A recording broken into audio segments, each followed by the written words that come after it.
Selamat sejahtera kepada Cikgu Izzati dan rakan-rakan sekalian. Kumpulan kami akan membentangkan tentang masyarakat Iban di Sarawak dari segi populasi, ekonomi, budaya atau sosial, dan politik. Mereka merupakan pribumi dan kaum majoriti di Sarawak dengan peratusan majoriti yang lebih daripada 50 jumlah peratusan penduduk di Sarawak, iaitu sebanyak 850,000. Mereka juga merupakan kaum keempat terbesar di Malaysia selepas kaum Melayu, Cina dan India. Selain itu, kaum Iban tradisional sebenarnya lebih dikenali sebagai Dayak Laut dan mereka pada asalnya berasal dari Kalimantan, Indonesia dan kemudiannya berpindah ke Sarawak pada masa yang hampir sama dengan kedatangan bangsa Eropah ke Asia Tenggara. Bangsa Dayak dibahagikan kepada 4 subbangsa iaitu Dayak Laut, Dayak Darat, Dayak Orang Ulu dan Dayak Barito.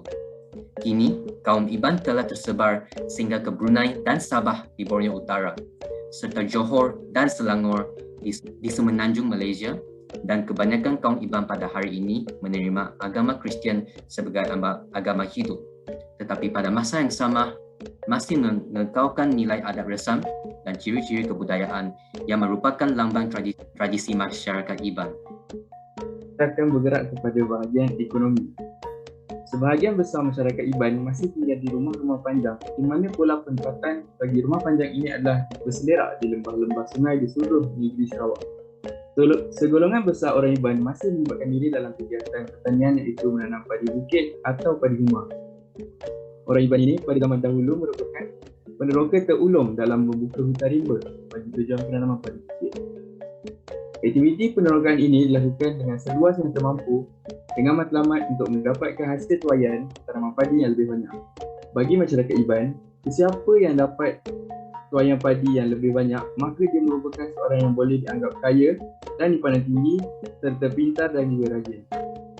Justru itu, masyarakat Iban pernah dianggap sebagai salah satu masyarakat yang terkenal dengan tanaman padi bukit. Selain itu, ada orang Iban yang masih menjalankan aktiviti memburu untuk mendapatkan sumber-sumber hutan untuk mendapatkan bekalan makanan dan perubatan. Pendek kata, penghijrahan orang Iban ke kawasan-kawasan baru adalah bertujuan untuk mencari tanah bagi tujuan bercucuk tanam dan mencari sumber makanan daripada hutan serta sekaligus mewarisi tanah-tanah ini sebagai tanah pusaka mereka dari turun-temurun. Selain menanam padi, orang Iban juga menanam getah, kopi, lada, koko dan yang terkini adalah kelapa sawit. Apabila harga hasil tanaman ini melambung tinggi, maka mereka akan mendapat sumber pendapatan yang lumayan. Tapi apabila harga menurun bahkan sehingga ke paras yang terendah, ekonomi mereka akan mula terjejas kerana kos penanaman tidak dapat lagi ditanggung walaupun tanah itu kepunyaan sendiri dan tidak disewa. Terusnya adalah bahagian budaya. Yang pertama adalah Ngajat. Ngajat bagi orang-orang Iban adalah tarian semasa menyambut Hari Gawai. Orang-orang Iban sebelum berperang dan selepas musim menuai. Muzik iringan dimainkan daripada alat-alat seperti gong besar dan gong sederhana, gendang atau dedumbak dan satu set gong kecil, engkurumong. Sape adalah alat muzik bertali seperti gitar. Seterusnya adalah ngayap.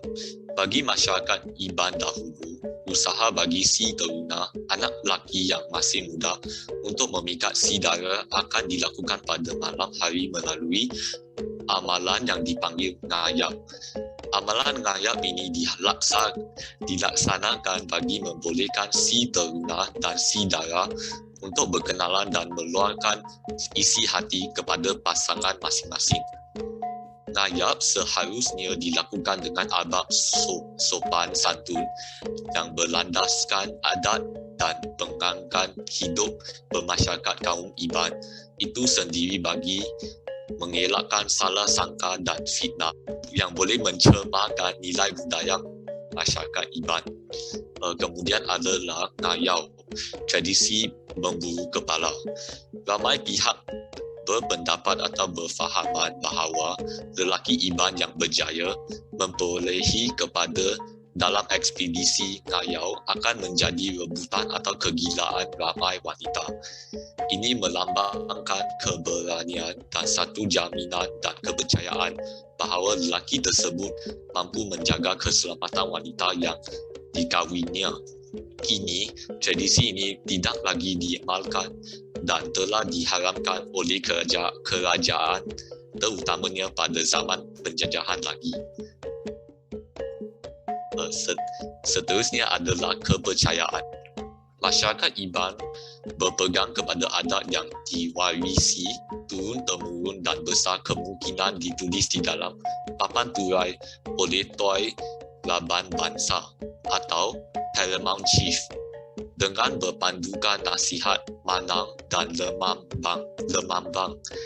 Orang Iban percaya kepada kewujudan seorang Tuhan yang agung, bungsu petara yang mencipta dunia ini dan alam semesta. Di bawah Tuhan agung ini, orang Iban percaya ada 7 orang dewa yang sentiasa dihitung sebelum permulakan biau. Orang Iban percaya bahawa semua binatang yang hidup, tumbuhan dan barangan fizikal seperti bukit, gunung, sungai, air, ribut dan sebagainya mempunyai semangat atau roh masing-masing. Orang Iban juga menyembah roh-roh nenek moyang yang telah meninggal untuk meminta pertolongan semasa gawai hantu. Bunyi yang dikeluarkan oleh binatang-binatang ini adalah petunjuk dan alamat untuk menentukan kesesuaian tapak untuk mendirikan rumah.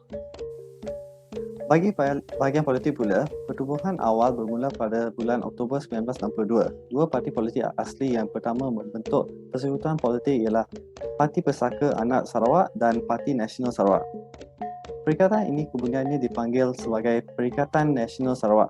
Presiden pertama adalah dari Pesaka, iaitu Temenggung Juga Baring.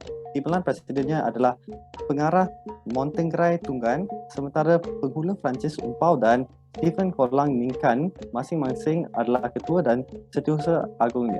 Oleh itu, bertentangan dengan kepercayaan popular, orang Iban berusaha untuk bersatu secara politik sebelum Sarawak memperoleh kemerdekaan pada tahun 1963. Nasionalisme Iban atau Dayak telah muncul jauh sebelum 1987 yang paling ketara dengan pembentukan Perikatan Nasional Sarawak pada tahun 1992. Tetapi perikatan ini berakhir pada tahun 1966 dan kegagalannya dapat dikaitkan dengan penentangan wilayah yang mendasari antara pelbagai kaum Iban. Walaupun orang Iban mempunyai bahasa, nilai budaya dan adat yang sama, secara politik mereka adalah kumpulan yang agak berpecah belah di Sarawak. Pada masa kini, orang Iban diwakili oleh sebuah parti politik iaitu Parti Rakyat Bersatu Sarawak yang merupakan sebuah parti politik pelbagai kaum di Malaysia yang berpusat di Sarawak. Dahulu ia merupakan salah satu anggota Barisan Nasional Komponen Sarawak dari tahun 1970 sehingga Jun 2018. Setakat ini sahaja pembincangan kami pada hari ini. Sekian, terima kasih.